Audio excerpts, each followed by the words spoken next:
اس کے بعد پھر یہاں پر آپ نے ایک مشہور آیت بھی سماعت فرمائی.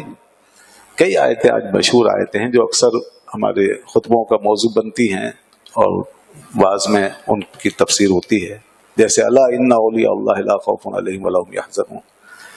یہ اولیاء اللہ کی شان آئی ہے 11ویں پارے میں سورہ یونس کے اندر کہ خبردار بے شک اللہ کے جو دوست ہیں ان پہ کوئی خوف نہیں ہوتا، ولا هم یحزنون، اور نہ وہ غمگین ہوں گے.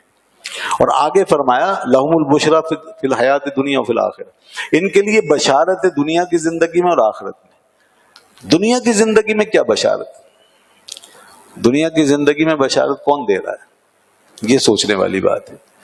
تو اس سلسلے میں بعض اقوال بیان کیے گئے ہیں. ایک قول تو یہ ہے کہ جیسے ہی ان کی روح قبض ہونے لگے گی نا تو اس سے پہلے وہیں فرشتے آ جائیں گے اور بشارتیں دینا شروع کر دیں گے. یہ دنیا میں ان کو بشارت ملتی ہے کہ آپ کے لیے آگے کیا کیا اللہ نے رکھا ہوا ہے، آپ فکر نہ کریں. یہ بشارت. اور امام قرطبی نے ایک واقعہ لکھا ایک بزرگ کا کہ انہوں نے شیخ ابو بکر بن عبداللہ رحمۃ اللہ علیہ تھے، انہوں نے ایک بزرگ کو جو ابو عبداللہ بن محمد رحمۃ اللہ علیہ تھے ان کو خواب میں دیکھا. وہ فوت ہو گئے تھے تو ان کو خواب میں دیکھا تو ان سے کہنے لگے کہ حضرت ہم تو بس یہاں آپ کی شان ہی بیان کرتے رہتے ہیں، ہم آپ کی شان بیان کرتے رہتے ہیں، آپ کا ذکر کرتے رہتے ہیں، آپ کے کارناموں کا ذکر کرتے رہتے ہیں جو آپ کر کے گئے.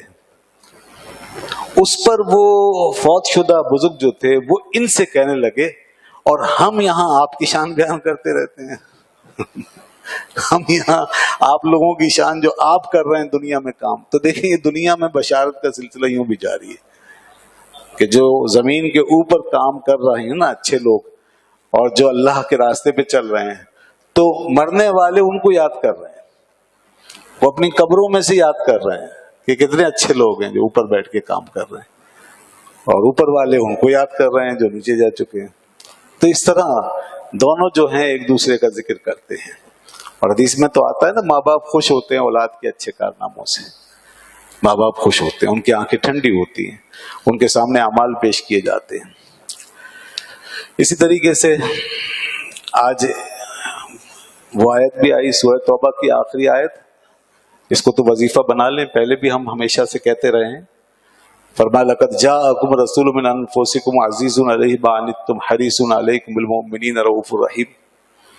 تحقیق آ گئے تمہارے پاس رسول صلی اللہ علیہ وسلم تمہارے اپنے اندر سے، عزیز علیہ ما عنتم کہ ان پر گراں گزرتا ہے جب تم مشقت میں پڑتے ہو، اور حریص علیکم اور تمہاری بھلائی کے بہت چاہنے والے ہیں یہ میرے رسول صلی اللہ علیہ وسلم. اور بالمؤمنین رؤوف الرحیم، اور مومنوں پر بہت ہی مہربان ہیں، بڑے رحم دل ہیں، بہت مہربان ہیں مومنوں کے لیے، خاص طور پہ مومنوں کے لیے. ویسے رحمت آپ پورے جہان کے لیے آئے ہیں بن کر، مگر مومنوں کے لیے خاص طور پہ مہربانی اس لیے ہے کہ مومنوں پر جو مہربانی کا سلسلہ ہے وہ دنیا سے لے کے آخرت تک چلے گا، دنیا سے آخرت. باقی جو قومیں جو ایمان نہیں لائیں گی ان کے لیے صرف یہیں تک رحمت ہے، آگے پھر نہیں ہے. فَإِن تَوَلَّوْا فَقُلْ حَسْبِيَ اللَّهُ، اگر یہ اعراض کریں نہ مانے کفار اور معاندین اور دشمن تو پھر تم یہی کہو حسبی اللہ، میرے لیے اللہ کافی ہے، لا الہ الا ہو علیہ توکلت وہو رب العرش العظیم. یہ پڑھا کریں کثرت سے تو انشاءاللہ اس کی برکت سے آپ ہر مصیبت سے بچے رہیں گے. اور صبح شام پڑھ لیں اس وظیفے کو، صبح ہوتے ہی پڑھ لیں، 7 دفعہ پڑھیں اس دوسری آیت کو.